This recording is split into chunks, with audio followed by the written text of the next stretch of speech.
My name's Adam, I'm 35, and I thought I had it all figured out. My wife, Laura, is 32, and we've been married for 7 years. She's smart, gorgeous, and the kind of person who could walk into a room and instantly have everyone eating out of the palm of her hand. For a long time, I was proud of that, proud to be her husband. But recently, I've started feeling like a guest in my own marriage. It began a few months ago. Laura's job had always kept her busy, but suddenly, late meetings and networking events became the norm. She started coming home later and later, glowing in a way that didn't feel like it had anything to do with work. When I'd ask her about it, she'd flash that dazzling smile of hers and laugh it off. "Relax, Adam," she'd say. "It's just work. You're so paranoid sometimes." Maybe I was being paranoid. Or maybe it was the way she'd spend an extra 10 minutes in front of the mirror before heading out, spritzing on perfume I hadn't seen her wear in years. Or how she'd come back smelling faintly of cologne, one that definitely didn't belong to me. "Probably from hugging coworkers," she'd say with a shrug, her tone so casual it was infuriating. And then there was Greg, my boss. Greg's the kind of guy you instinctively hate but can't help respecting. Tall, slick, always wearing suits that cost more than my mortgage. He's got this way of making everyone feel like they're the most important person in the room, even when you know he doesn't give a damn about you. At company parties, Greg always seemed to find his way to Laura. I didn't think much of it at first, he's a schmoozer after all. But the way she'd laugh at his jokes, touch his arm when she thought no one was looking, linger just a little too long, started eating at me. I told myself I was imagining things, that Laura was just being friendly. But the doubts kept creeping in, gnawing at me like termites in the foundation of our marriage. The final straw came 2 weeks ago, at our company's quarterly party. Laura came with me, dressed to kill in a red dress that made every guy in the room do a double take, including Greg. Throughout the night, I kept catching them together, talking in hushed tones. At one point, I saw him whisper something in her ear, and she threw her head back, laughing like he just told the funniest joke in the world. I tried to convince myself it was nothing, but the way Greg's hand rested on her lower back for just a second too long made my blood boil. When I confronted her about it later that night, she rolled her eyes and brushed me off. "Oh, come on, Adam. He's your boss. What? Do you want me to ignore him and make things awkward for you?" She kissed me on the cheek, told me I was being ridiculous, and went to bed like nothing had happened. But I couldn't shake the feeling that I'd just seen the cracks in something I hadn't realized was already broken. Turns out, those cracks were just the beginning. After that company party, things spiraled fast. Laura's excuses got flimsier, her work events more frequent, and her attitude toward me colder. She started guarding her phone like it was the nuclear codes, always flipping it over when she set it down, taking calls in the other room, and snapping at me if I even glanced in its direction. One night, she came home hours later than she'd said she would, reeking of wine and that damned cologne again. I couldn't hold it in anymore. "Who were you with?" I asked as she stumbled through the door. She looked at me, her eyes sharp despite the haze of alcohol. "What's your problem, Adam? Do you not trust me or something?" I wanted to believe her. I really did. But something inside me snapped. "I don't know, Laura. Should I?" She laughed. An icy, mocking sound. "God, you're exhausting. It's work. Okay? Not everything's some big conspiracy." She walked past me, leaving the faint trail of cologne and lies in her wake. That night, I decided I couldn't keep second-guessing myself. If she wouldn't give me the truth, I'd find it myself. The next day, while she was in the shower, I grabbed her phone. My hands were shaking as I scrolled through her messages. Most were innocuous, texts from friends, work emails, but then I found him. Greg. Their texts were buried under a fake contact name, Lana HR. Cute, right? I clicked on it and my stomach dropped. The messages weren't just incriminating, they were soul-crushing. "Last night was amazing. I can't stop thinking about you. I miss you already. Can't wait to see you again. You're so much more fun than Adam. He's so boring." The worst part? She'd sent him a picture. One I'd never seen before. One that definitely wasn't meant for me. I sat there, staring at the screen, feeling like the ground had been ripped out from under me. The woman I'd loved, the woman I trusted with my whole heart, had been lying to my face. And not just with anyone, with my boss. The rage came first, hot and all-consuming. But it was quickly followed by something colder, darker, resolve. If Laura thought she could humiliate me like this and get away with it, she had another thing coming. I wasn't going to sit back and be the sucker in her little game. That night, I didn't say a word. Couldn't. I felt like if I opened my mouth, I'd either start screaming or completely break down. But inside, the gears were already turning. If Laura and Greg wanted to burn me, I'd make sure I wasn't the only one left in ashes. I didn't confront Laura right away. I needed a plan. A way to hit her and Greg where it would hurt the most. But the anger bubbling inside me made it impossible to keep quiet for long. 3 nights later, after another one of her suspicious work dinners, I finally snapped. Laura walked in, looking annoyingly put together for someone who'd supposedly been working late. Her hair was perfect, her lipstick untouched, and she smelled like that cologne again. "Have a nice dinner?" I asked, my voice calm. Too calm. She paused, clearly caught off guard. "Yeah, long day." "I'm exhausted." She tossed her purse on the counter and started scrolling through her phone, acting like I wasn't even there. I leaned against the kitchen table, gripping the edge to keep my hand steady. Was Greg there? Her head snapped up, her expression unreadable for a second. Then she laughed. A dry, nervous laugh. "What are you talking about?" "Don't lie to me, Laura," I said, my voice sharp enough to cut through steel. "I know." Her face froze, the color draining from her cheeks. But, true to form, she recovered quickly, crossing her arms and tilting her head in that condescending way that always drove me insane. "Know what, Adam? That I have a boss who happens to be a man? God, you're paranoid." I pulled out my phone and opened the screenshots I'd taken of her texts with Greg. Without a word, I slid it across the table to her. Her eyes widened as she scrolled through the messages, but she didn't even flinch. Instead, she let out a low chuckle, shaking her head. "Wow, you really went through my phone? That's pathetic, Adam. Don't you dare try to spin this on me," I snapped. "You've been lying to me for months, sneaking around with Greg, and you're going to stand there and call me pathetic?" She rolled her eyes, her tone shifting from defensive to downright dismissive. "Oh, grow up. So what? Things between us haven't been great for a while, and Greg, he actually listens to me. He makes me feel alive, which is more than I can say for you." I felt like she'd just punched me in the gut. "So that's it? I'm boring, so you decided to screw my boss? Do you even care about what you've done to me?" She shrugged, her indifference cutting deeper than any insult. "I mean, maybe if you'd paid more attention to me, this wouldn't have happened." That was it. The final nail in the coffin. "Get out," I said, my voice low and trembling. Her eyes narrowed. "Excuse me? You heard me?" I said, stepping closer. "Get out of this house. Go stay with Greg, since he's so much more exciting than me."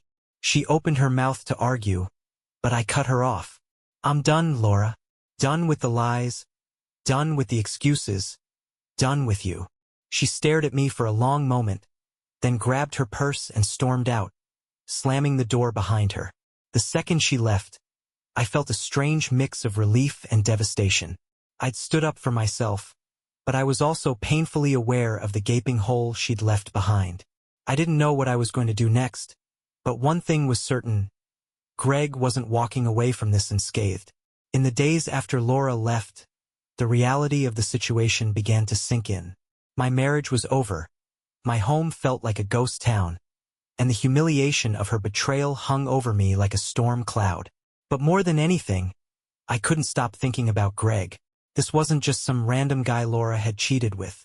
It was my boss, a man who'd smiled at me in meetings, praised my work, and pretended to be my ally.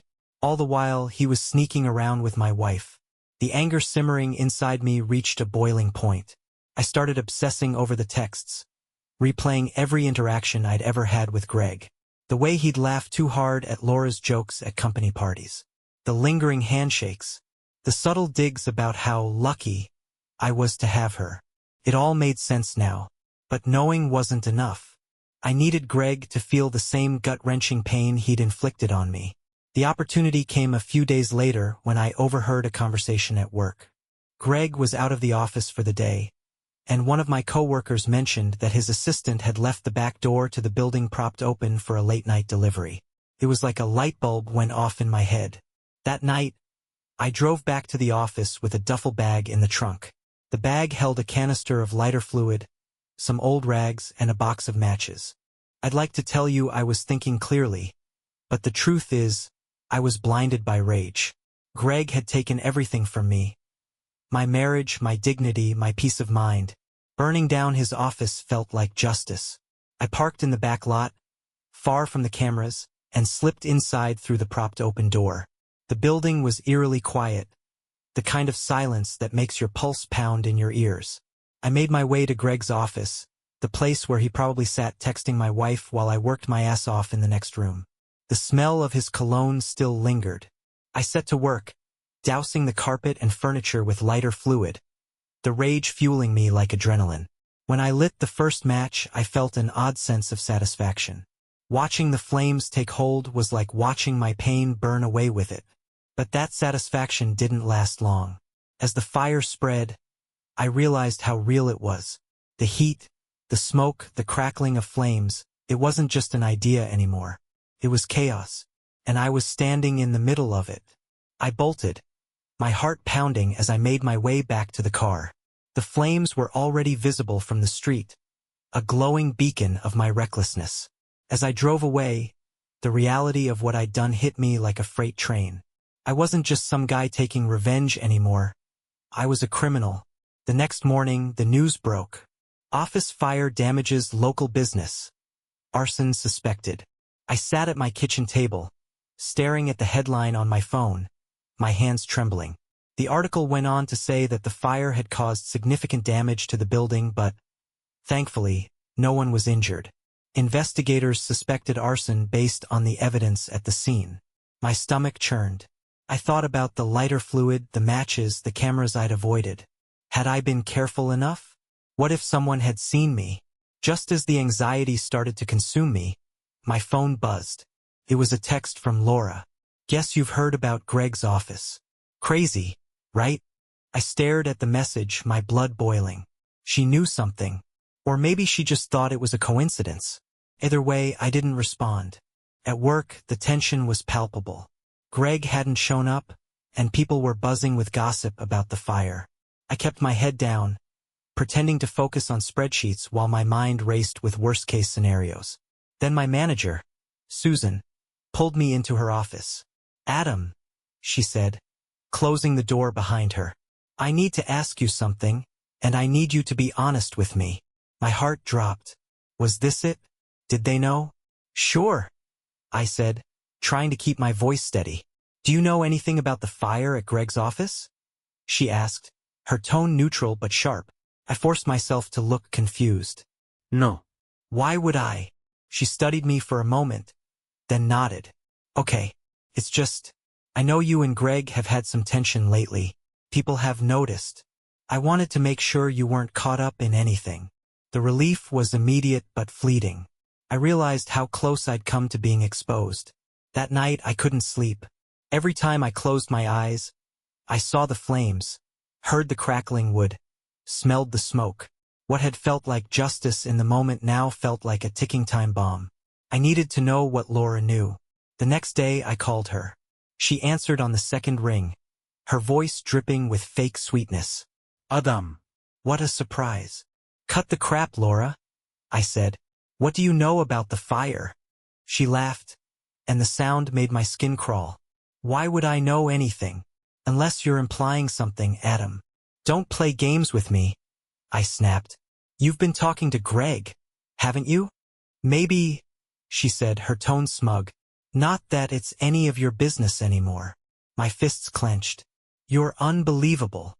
And you're predictable," she shot back. "But don't worry, I'm sure Greg will recover just fine. He always lands on his feet." I hung up, my blood boiling. Laura wasn't just dismissing the fire. She was taunting me. That's when it hit me. Laura didn't just suspect I had something to do with the fire. She was waiting for me to slip up. She wanted me to go down for it. After my conversation with Laura, I realized I couldn't stay in the dark any longer. She was playing games and I was the pawn. If I didn't act fast, everything I'd worked for, what little I had left, could come crashing down. I decided to dig into Greg. If I was going to protect myself, I needed dirt. The first step was figuring out what Greg had been up to since the fire. A quick search on LinkedIn showed his profile had gone inactive. A big red flag for someone who lived to flaunt his accomplishments. I checked his company website and noticed his name had been quietly removed from the leadership section. Something was off. Then I remembered, Greg wasn't just a businessman. He had a reputation as a bit of a player. I started combing through social media, looking for anything that might connect him to someone else's wife, someone else's drama. And that's when I found it. A woman named Allison had commented on one of his old posts, a flirtatious comment, complete with heart emojis. Clicking her profile revealed she was married, and her husband had recently posted a furious rant about people who don't respect boundaries. This was my way in. I messaged Allison's husband, keeping it vague but enough to pique his interest. "Hey, I think we might have something in common. Can we talk?" He responded within minutes. "What's this about?" I didn't hold back. "Greg, my wife cheated with him. Did he do the same to you?" What followed was a flurry of messages. Allison's husband, Ben, told me he'd suspected something for months. Late-night work meetings, secretive phone calls, the whole deal. He'd even confronted her, but she denied everything, blaming his insecurities. Sound familiar? I told Ben about Laura and how Greg had been the common thread. By the end of the conversation, we'd agreed on one thing. Greg wasn't just a sleaze, he was a serial homewrecker. But here's where things got messy. Ben dropped a bombshell. Greg had been under investigation at work for inappropriate relationships with employees. The fire wasn't just bad luck. It had conveniently destroyed files that could have incriminated him. I sat back, stunned. Greg wasn't just an affair-having sleaze. He was shady on a whole other level. The next day, I decided to test the waters at work. I casually mentioned Greg to a coworker I trusted, hinting at his disappearance and the rumors swirling around. She lowered her voice and said, "Between you and me, Greg's under a lot of heat. HR's been digging into his personal conduct. The fire couldn't have come at a better time for him." Huh. It hit me like a freight train. The fire, the open back door, the conveniently missing files. Had Greg set me up? That night, I couldn't stop replaying everything in my head. What if Greg knew about my suspicions? What if he'd baited me into doing his dirty work, burning the evidence he didn't want HR to find? And Laura, was she part of it? Had she known? Had she helped him? The pieces started falling into place, and none of them looked good for me. Greg was too smooth, too calculated for the fire to be a coincidence. I couldn't shake the feeling that I'd walked straight into a trap, one he and Laura had set together. I needed proof, something to connect Greg to the fire and clear my name if this ever came back to bite me. The first thing I did was contact Ben again. If Greg was as reckless as I suspected, there might be a trail. "I need your help," I messaged him. "Greg's not just screwing around. He's using people like pawns. Do you think your wife knows anything about the fire at his office?" Ben didn't respond for hours, and I thought I'd hit a dead end. But late that night, my phone buzzed. "You're not going to believe this," Ben wrote. I went through Allison's emails. She's got messages from Greg about cleaning up loose ends. There's one from the day before the fire where he mentions needing to tie things up before HR gets involved. My chest tightened. This was it, proof that Greg had motive to destroy the office. The next step was Laura. As much as I hated the thought, I had to talk to her. She was the key to understanding just how deep this went. I called her the next morning, and to my surprise, she picked up. "Adam," she said, her voice cold. "What do you want?" "I want the truth," I said bluntly. "What do you know about the fire?" Her silence stretched for a beat too long. Then she laughed, but it wasn't her usual condescending tone. It was nervous. "What are you talking about?" You and Greg, I pressed. Did he tell you anything? About HR? About his files? About the fire? She hesitated. I could practically hear the gears turning in her head as she tried to decide whether to lie or deflect. Adam, she said finally, whatever you think you know, you don't. Just leave it alone. Her voice cracked on that last word, and it was all the confirmation I needed. Fueled by anger, I decided to take things a step further. If Greg and Laura were working together, I needed to flush them out. I called Greg's office, what was left of it, anyway, and left a message with his assistant, pretending to be from HR. This is Adam from compliance, I said, trying to sound as official as possible. We're investigating potential misconduct and need to speak with Greg urgently. I wasn't sure if it would work, but an hour later, my phone rang. Greg's number. Adam, he said smoothly, like we were old friends. What's this about HR? Are you trying to stir up trouble? You tell me, Greg, I said, keeping my tone calm. Why don't we talk about your missing files? Or the conveniently timed fire? There was a pause and then he chuckled. I don't know what you're insinuating, but you're out of your depth. Be careful who you cross. Careful, I shot back. Like you were with Laura? Or with your office? You think you can screw over everyone around you and get away with it? His voice dropped, cold and calculated. I always get away with it, Adam. You're no exception. And then he hung up. That night, I couldn't shake Greg's words. He wasn't just arrogant, he was dangerous. But I wasn't about to back down. If Greg wanted a fight, I was ready to bring everything crashing down around him. Greg's words echoed in my head. I always get away with it. That smug, arrogant bastard had no idea what I was willing to do.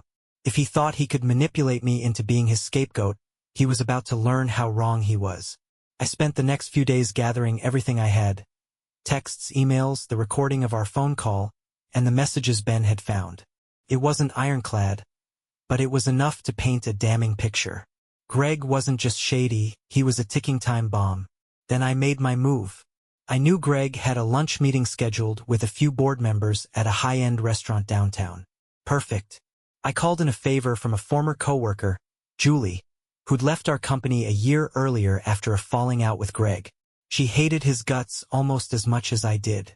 Julie, I said when we met for coffee, I need you to be my eyes and ears.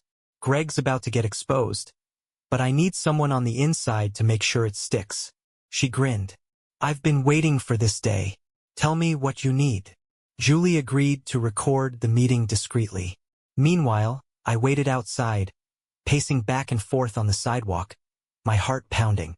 An hour later, she walked out, holding up her phone triumphantly. Got it, she said.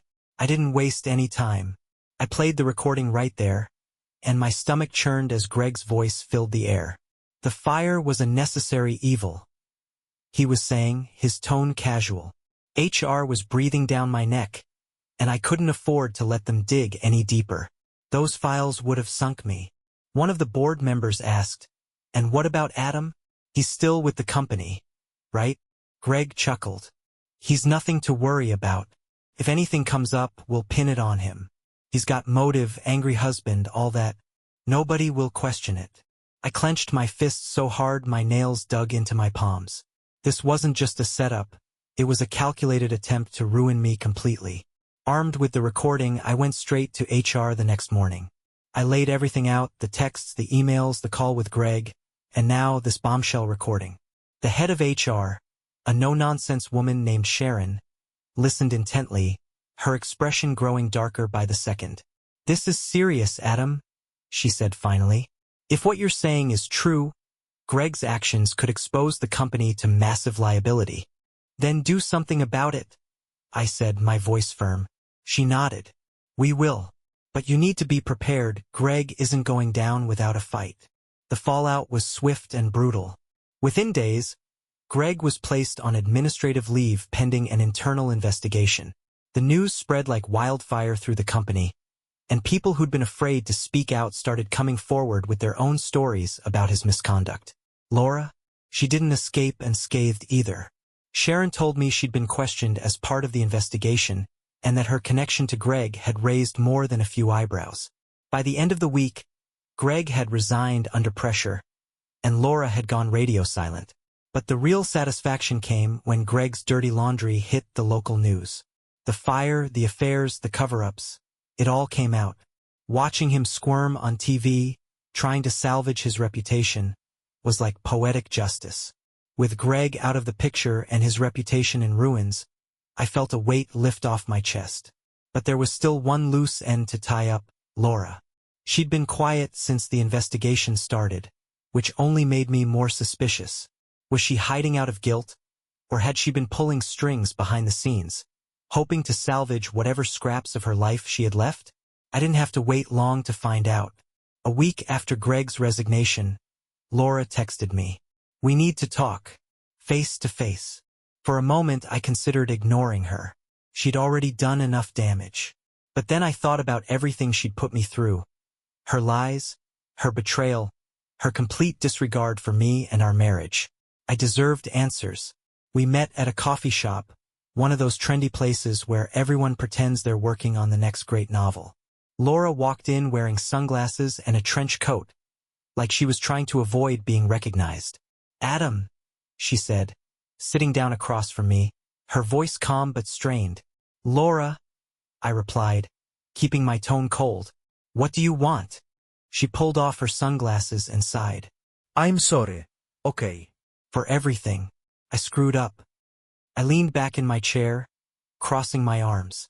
"You're going to have to do better than that." Her eyes flickered with frustration, but she quickly masked it. "Look, I didn't know Greg was going to go that far. I knew he had skeletons, but I didn't think he'd burn his own office to cover them up. I didn't know he'd try to pin it on you." "Didn't know? Or didn't care?" I shot back. "Because from where I'm sitting, it looks like you were perfectly fine going along with it as long as you got what you wanted." She flinched at that, her mask slipping for just a moment. "I didn't think it would go this far, Adam. I didn't think you'd get dragged into it." "Don't lie to me, Laura," I snapped. "You knew exactly who Greg was. You just didn't care until it started affecting you." Her shoulders sagged, and for the first time, she looked genuinely remorseful. "I was stupid. I let myself get caught up in everything. The attention, the excitement, the power. And now it's all gone." I stared at her, my anger warring with the small part of me that still remembered the woman I'd fallen in love with. "You didn't just lose Greg, Laura. You lost me. You lost everything we built together. Was it worth it?" She didn't answer. Her silence was all the confirmation I needed. As we sat there in awkward silence, Laura finally spoke. "What happens now?" I stood up, grabbing my coffee. "Now, I move on, and you figure out how to pick up the pieces of your life without me." She looked up at me, her eyes glassy, but I didn't stick around to see if the tears were real. I walked out of the coffee shop and didn't look back. That night, for the first time in months, I felt like I could breathe again. Laura was out of my life, Greg had been exposed for the fraud he was, and I finally had a chance to start over. Walking out of that coffee shop felt like closing the door on a long, dark chapter of my life.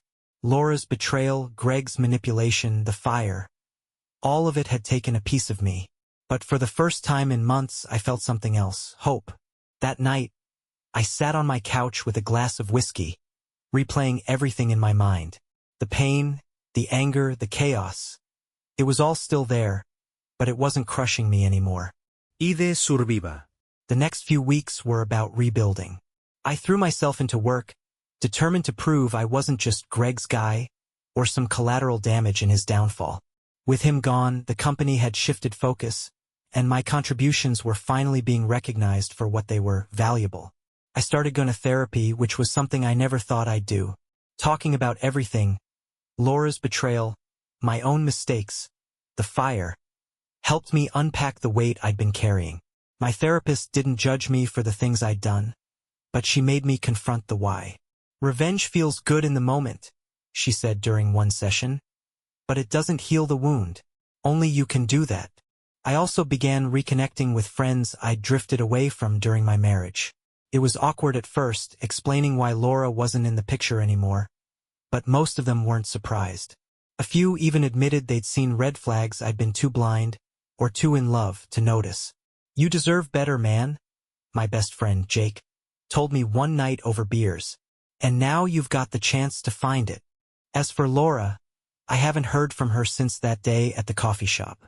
Last I heard through the grapevine, she's moved to another city, probably trying to escape the wreckage she helped create.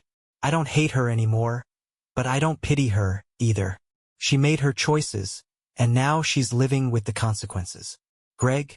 Well, his downfall was the cherry on top. His name is mud in the industry now, and no one wants to touch him. Knowing that he'll spend the rest of his life looking over his shoulder, wondering who else might expose him, is satisfaction enough. Looking back, I can't say I'm proud of every decision I made. The fire was reckless, and it could have destroyed more than just Greg's office. But in a weird way, it forced me to confront everything I'd been avoiding. My marriage was over, my trust was shattered, and I needed to take control of my life again. If there's one thing I've learned through all of this, it's that you can't let someone else define your worth. Whether it's a cheating spouse, a manipulative boss, or even your own insecurities, you have to find the strength to stand up and say, enough. So here I am, single, scarred, but healing. If you're going through something similar, just know this: you're stronger than you think. And sometimes, letting go is the best revenge of all. Thank you for staying with me. This crazy journey is finally over, and I'm ready for what's next. Subscribe to the channel so you don't miss any more interesting stories.